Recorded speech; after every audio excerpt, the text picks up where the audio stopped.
guys, Vaping Minuteman here again, and I've got Hollywood with me. And the biggest issue right now that we're facing with our vaping community is something that really shouldn't be an issue, but it's causing major issues in the community. And that is the simple fact of our juice labels. We've had so many companies come out, some with copyright infringement, some with just blatant cartoons. You know, we're adults, we don't need cartoons on our juices. Yeah, it is nice having it. It's nice looking at something flashy, but we don't need it. I mean, one perfect example, and I'll put the pictures up actually in the video so that you can see them. Hollywood's seeing them for the first time right now, is this Juicy Ohms. Yeah, and look, I understand why the federal government is up in arms. They want to make sure that these kinds of products aren't marketed to children and don't get in the hands of children who might mistake it for something else. I get that. But honestly, I think we have a larger issue of the government intruding on our lives in all facets of our lives. So, to me, while I agree that this shouldn't be in the hands of children, I don't think that's the government's responsibility. That's your own personal responsibility.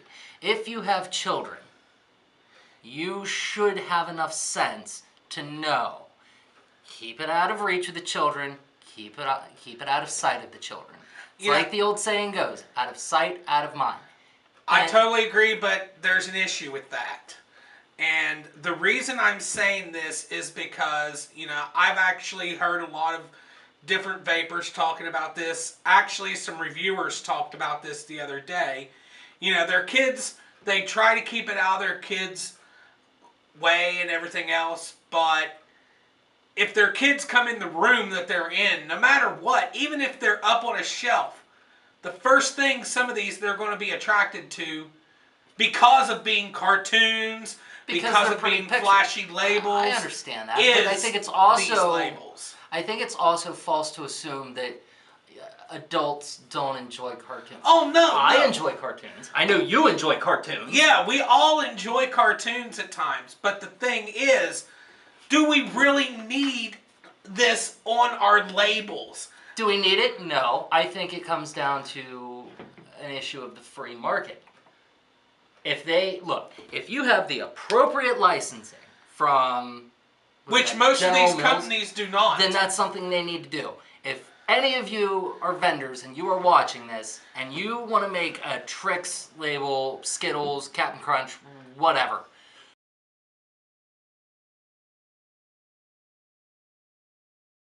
do us all a favor and make sure you get the appropriate licensing rights, because if we want this to continue and we want to have successes like HR 2058, like we talked about last week, then we're going to need to show that we can police ourselves.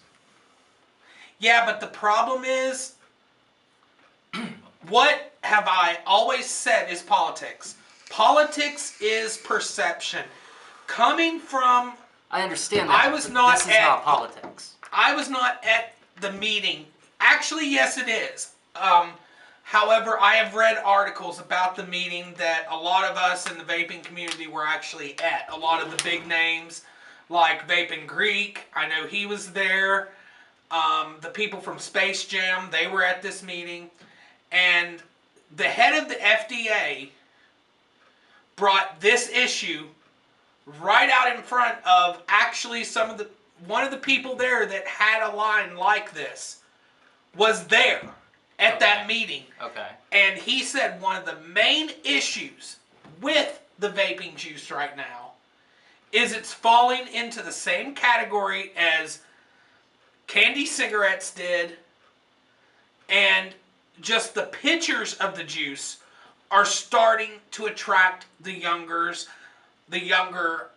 audience, because I'm telling you right now, if you are not smoking and you are not vaping, do not start. It is an addiction. Yeah. I am not pushing, and see, that's another part of the issue. Yes, this has stopped a lot of people from smoking. It has curbed the smoking like crazy.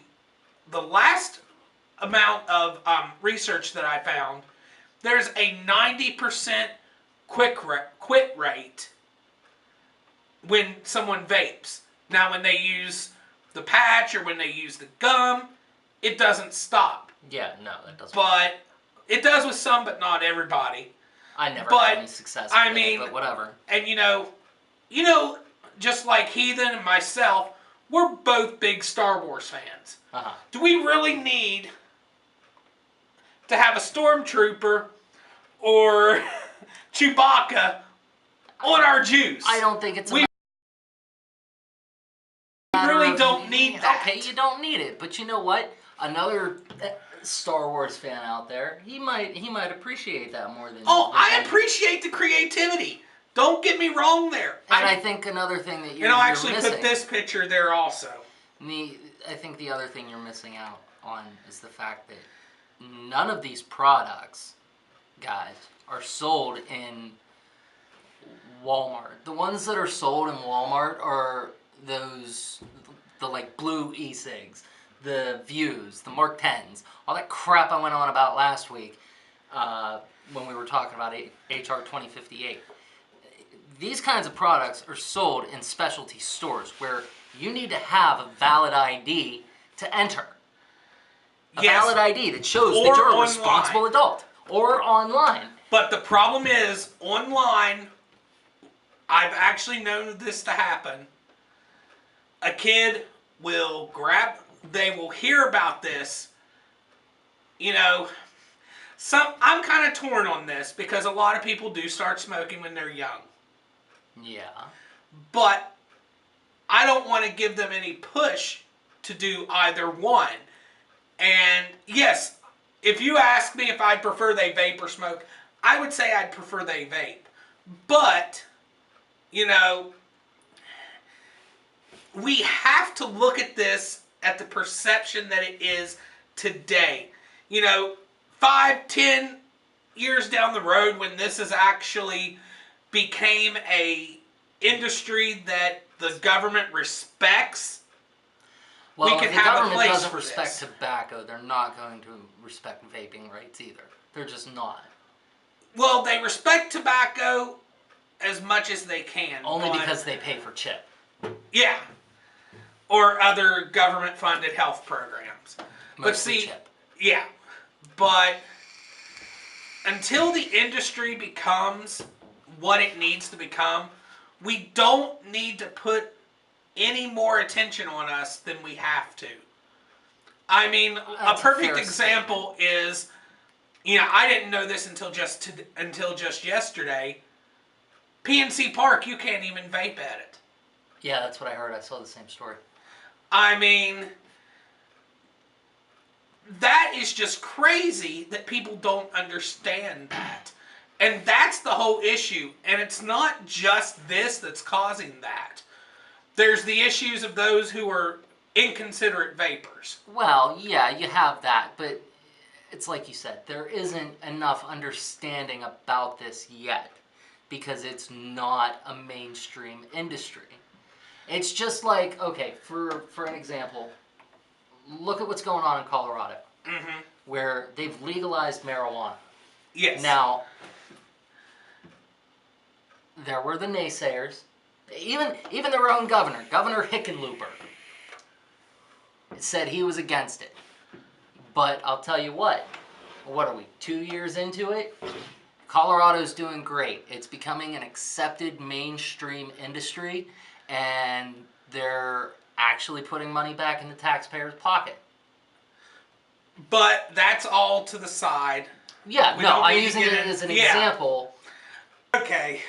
So if a vendor is willfully, blatantly infringing on another company's copyright, like General Mills, then I think that would be their problem. Not yours, not mine, not any of y'all's.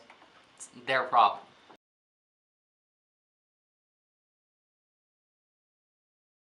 Police yourselves, please, for the love of God, exercise a little personal responsibility.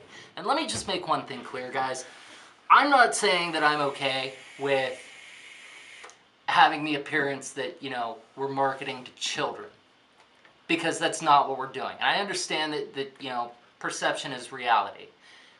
But if I could just offer a little piece of advice, Mr. Minuteman. Go ahead. Give us your spiel. If politics is perception. Yes. And perception is reality. My advice to you and to all of you in the vaping community, change the perception.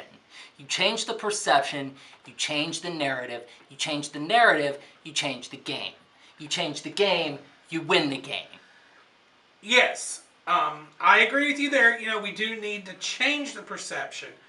But part of changing the perception is changing the way people perceive the industry.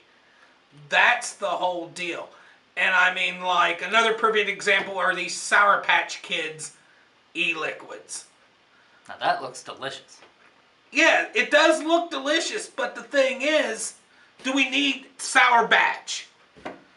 No, you don't need it. Of course you don't. Nobody needs any of this. Do we need it advertised with Sour Patch Kids? With a bag of Sour Patch Kids? I don't think that the person who made that put that with the put that in the Sour Patch Kids bag. Well, right here is a Sour Patch booth. Okay, but I'm saying that and that other looks picture, just like a Sour Patch. Yeah, it does. It does. But that last picture, yeah, that was done by Koga. No, it wasn't. Was it not? Because that's whose page we're on. This was not done by Koga. This was one they pulled off online. So this whole picture, yes, they had nothing to do with it. I can't say right off, but my guess is no, because the rest of these do not look like they did it. Well, again, if you don't, like I said, we want to keep this out of the hands of kids. That should go without saying. But keeping it out of the hands of children shouldn't start with the FDA. It should start with us. Right, and that's why we have to police our own community and get these off the market. I mean, a perfect example of someone who I honestly say I respect them a lot for what they've done is Space Jam. Right here, and you'll see it, I'll post it up right now. Okay, and as you notice, these are their two different labels. I'm guessing the one on the one on the left is their old label, the one on the right is their new label. Okay. Doesn't that look much more adult? It does. It does. And, again, if a company wants to make the choice to do that, fine. And if they're infringing on a copyright without license, then yes, absolutely, you should change your logo.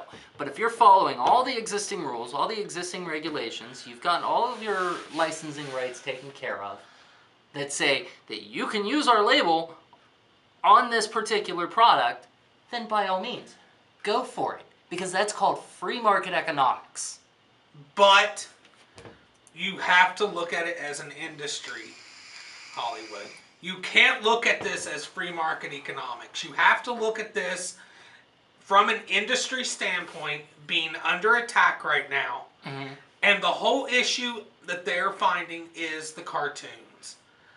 That's one of the main issues. That and the copyright infringement. I understand. Anything to take them off our backs, even a little bit. No. Is worth it. You can't just... I guess I'm a little different. I don't believe that we should do whatever we can just to get them off our backs. I think we end up sacrificing too much by taking that tack. So, no, I would disagree with you. I think you need to let the free market do its job. But we also have, I mean, there's a lot of people that are moving away from this because of this, because they told us at the vape summit that they did that this was one of their main issues, that regulations would not come down as bad.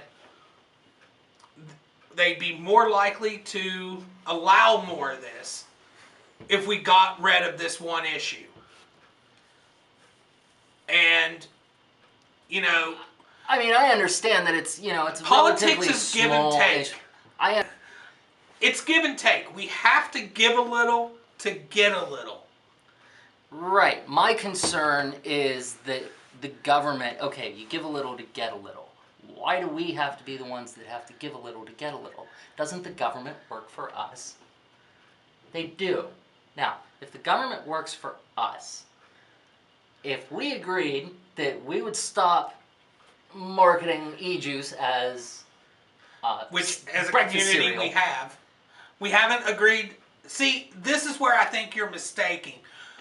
We're not disagreeing on the fact of the flavors. It's all the appearance. Yeah, no, I know it's the appearance. And that's the issue that's coming up, is simple fact of the appearance. Do we really need a unicorn on our e-juice? No, you don't need it. Nobody needs Just any give of it. me It's the the fact name, and that's all I need. that's you. That's all most of us want, is just give us the name. Okay, and what about the niche market that wants something a little more? What, we're just going to forget about them I because mean, the government's got an honestly, issue with it? I'm going to make a claim that I know he will disagree with me on, but if you're watching this, I'm actually calling for everybody that can to boycott any company that has not made this move. Because the simple fact is, if we do not get rid of this, and nobody's taking that step to say boycott them.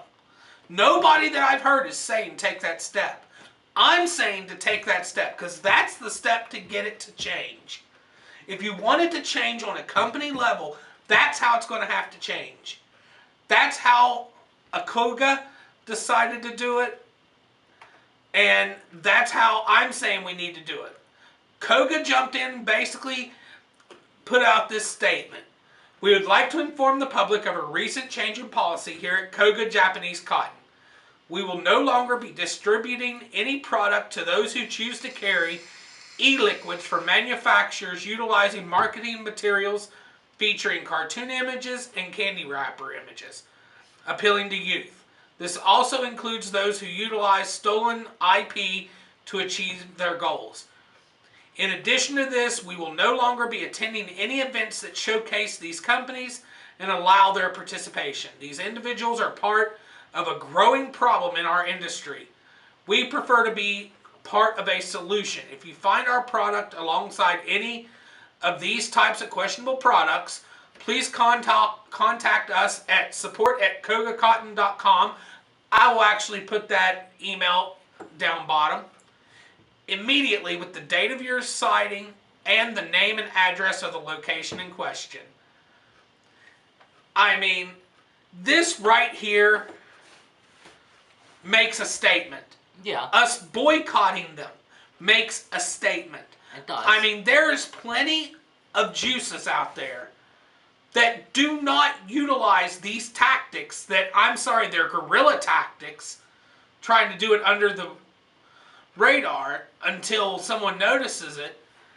There are companies out there like, I know Heathen talks all the time about breakfast at Telio's. They're cereal milk, or they're cereal vapes, but they're not even close to the actual labels. There is nothing on those. They're just very classy, and they're very nice. I mean, we have to move the industry into more of a classy label. to where there's To no. where we're more sophisticated. Yeah. I get that. I do. And look, I'm not disagreeing with you on that. I just think that, again, and if they're infringing on copyright, fine. Get rid of it. Stop doing it. But if they've got the appropriate licensing, don't misconstrue what I'm saying, please, because nobody wants this to be out of the hands of children more than I do. I just think that we're all adults here. Yes. And I think that we're old enough to know what personal responsibility looks like. And I'm sorry, but if you've got your e-juices just sitting around on a shelf and your kid can still see them, then no, the problem is not with the vendor. The problem is with you, and you should be putting your stuff away in front of your kids. It's as simple as that. I disagree with you. I feel that, the community itself should try to keep away from making it any chance for that whatsoever. But, like I said, we can go on with this forever, but we'll leave it at that and We'll leave it let at the that, and viewers we'll catch decide. you guys next time. And we'll catch you guys when the next video comes. We will be posting later this week a review on the MVP3 Pro. And We'll see probably you on the dark next side week of the moon. we're going to do a new vapor video to where we'll be talking about the CE3 from Aspire. Okay. And the mods from Aspire. Well, actually, they're Kanger. The Kanger EVOD VVs. I know they're older batteries, but you know what? They're great for new vapors. But, well, let's take this out with a vape once and normal.